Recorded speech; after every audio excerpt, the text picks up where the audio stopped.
এক জঙ্গল ছিল ঘন সবুজে ঢাকা, ফুলে ফলে ভরা। সেই জঙ্গলের এক গোপন কোণে থাকতো ডিনা নামের এক স্নেহশীল মা ডাইনোসর। একদিন ডিনা গাছগাছালির মাঝে সুন্দর একটা জায়গা খুঁজে বের করে সেখানে তার ডিমগুলো রাখলো। ডিমের উপরে গাছের পাতা দিয়ে ঘর বানিয়ে সে রোজ পাহারা দিত। অবশেষে এক উজ্জ্বল সকালে ক্র্যাক ক্র্যাক করে ডিম ফুটলো। বের হলো ফুটফুটে 4টে ডাইনোসর বাচ্চা। কেউ গোলগাল, কেউ লম্বা লেজওয়ালা, কেউ আবার চঞ্চল চোখে এদিক ওদিক তাকায়। ডিনা তো খুশিতে আটখানা। সে ফুল এনে তাদের জন্য জঙ্গল সাজিয়ে দিল। তাদের নাম রাখলো ডোডো, রিকো, লিলি, টিনা।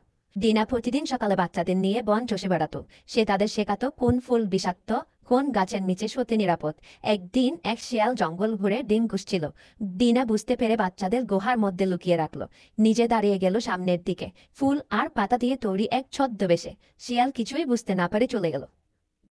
বছর ঘুরে গিয়েছে, বাচ্চারা বড় হয়েছে। তারা ডিনার স্নেহে বড় হয়েছে, শিখেছে ভালোবাসা আর বাঁচার কৌশল। এক বসন্তের সকালে তারা সবাই ডিনার জন্য ফুল আর এক বাক্স উপহার নিয়ে এলো। চারপাশে ফুল, হাতে উপহার, চোখে মায়া। ডিনা হাসলো, তার চোখে জল। সে জানতো তার যত্ন বৃথা যায়নি। জঙ্গল আজ আর শুধু গাছ পাখির জন্য না, এটা তাদের ভালোবাসার ঘর।